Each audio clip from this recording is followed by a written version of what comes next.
Hi everybody, so I'm back with another review and another book. I'm continuing on with the Psy Changeling series, as I had indicated that I'm reading, and I just finished Caressed by Ice, and this is so far my favorite book in the series. I absolutely love this book.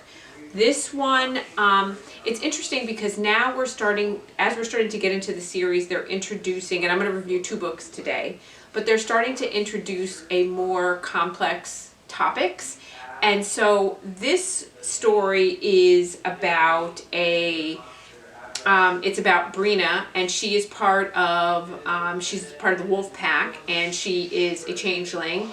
And she is, in previous books, is abducted by the serial killer, and they find her and save her, but when she comes back wrong. He's done something to her mind, and they call it psychic rape, where they go in and they manipulate your mind, and they make you think things that are not real, and see things that are not real, and feel things that are not real, and it just really is a traumatizing event that occurs. And the only person that she is able to relate to and who understands her is Judd. And Judd is a Psy who has defected the council and is now living with the wolf pack. And they call him the Iceman because, as I said before, the Psy have no emotion, and they are robotic and seem like they don't feel anything, they don't express anything. And for whatever reason, she connects fully with Judd.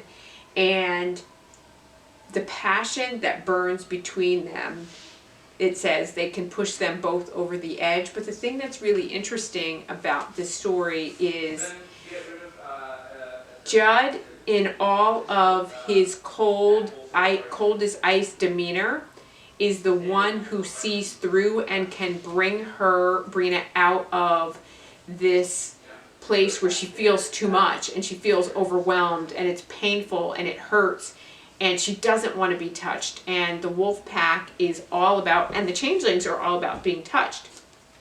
And they thrive on touch.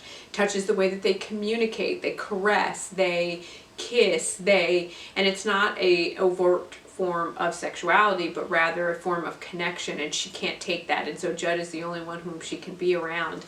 And it really is nice and refreshing to see their relationship develop. It's almost like they meet in the middle, where Judd feels nothing and can express nothing, and Brina is feeling too much, and she is not going to let him go, and she knows that he is the one for her, and she is going to go all out despite what her pack members feel, despite what they think. She's going after him, and it is just a beautiful story because it talks about abuse and it talks about rape, although she's not physically raped, she's mentally raped, and what that does to your soul and what that does to your psyche and what it takes for the people around you to help you to overcome this, to get through it, to be a whole person again, and to give you the time and the space to do that. And Judd, because he is coming through his own, he doesn't know how to express how he feels. He doesn't know what all these feel. He's never expressed any feelings, and he does, but he is 100% committed to protecting those whom he loves, and that is his family. Because when he defected because of his younger siblings, his sisters, children, so therefore his niece and nephews, and he did it to protect his family, and he will do anything to protect his family. And so you really love him because even though he's cold and hard, behind that demeanor there is this man that has a heart of gold that will do anything to protect the ones that he loves. So yet again, as I said before, each book is a standalone in the respect, but you do have to read them in order. I'm going to do a video on how to read them in order, because there are several little novellas that are there, and so you probably need to intersperse those in between the bigger stories, which I will do a video to tell you how to read those. But there is a backstory. We're building upon the Psy and the Changeling, and this building conspiracy among council members and defectors and politicians and business people who have vested interest in seeing the Psy network being broken down and being changed and modified. So this is my favorite book out of the series. I gave this a 5 out of 5 star because of what they went through to be together and to show the pack and themselves that they are fated mates and that they are meant to be together despite being Psy and Changeling. And not only is it even more dramatic, it's because not only was he Psy, but he wasn't a Psy who his conditioning and programming was breaking down. It wasn't that. And then you find out that he was trained to be an assassin Psy, so an arrow, so even more deadly. So the story is just compelling and beautiful and wonderful, and it was amazing. Okay, that was that story.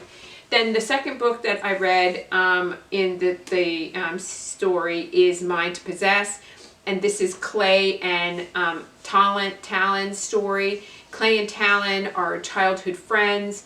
They come together almost immediately in the book, where Talon seeks out Clay, and his leopard senses her at a distance. Basically, he goes after her. She freaks and is going to run away, and he's angry because something happened that drew them apart, because they were childhood friends. He knew when they were childhood friends that they were fated mates to be together, but she spooked and left him, and he's angry and bitter. As a result, he went to jail. There's a long story behind that. You'll have to read to find out. And it's basically them trying to come together. I love Clay because Clay is an alpha male, and he is possessive and domineering, and he wants to protect, and he wants to control, and he's part of the leopard pack. So you're seeing all of those traits come out. He is a complicated character. You also are seeing, the various other pack mates. You're seeing Judd from this story. He makes an appearance with Brenna. You're also seeing Lucas and Sasha from the first book. So you're getting to see more and more of these characters be fleshed out. And this story is beautiful because it is, they are friends to lovers, enemies to lovers. Trope comes into play in this story as well. It's very, very well done. You're also talking about abuse and neglect that comes up in this, childhood abuse, and then also salvaging children that are put in really difficult situations, and them helping them to find a network to escape and to get away from the abuse that they're experiencing. And the packs are coming together. So it's interesting because the packs are supposed to be this deadly, animalistic, and the Psys are supposed to be like human, and they're the ones that are supposed to be doing things correctly. But as you start to get into the series, you start to see that the wolf packs and the leopard packs and the animal packs are the ones that are actually more compassionate and more invested in the overall survival of the races and the species than the Psy are. The Psys are turning out to be deadly and pretty evil. So far, I'm really enjoying this. I gave this a 4 out of 5. This is still my favorite. Gave it a 4 out of 5 stars. I'm enjoying it. I'm going to move on to a novella next, and I'm going to keep on with the series until we finish. And I will keep you posted as to how I'm enjoying them. I hope that you hang out with me and hang in there and subscribe and like my videos and chat with me and tell me the things that you're enjoying or what you're reading or what you'd like to see me review next. I thank you so much for tuning in, and I will see you next time.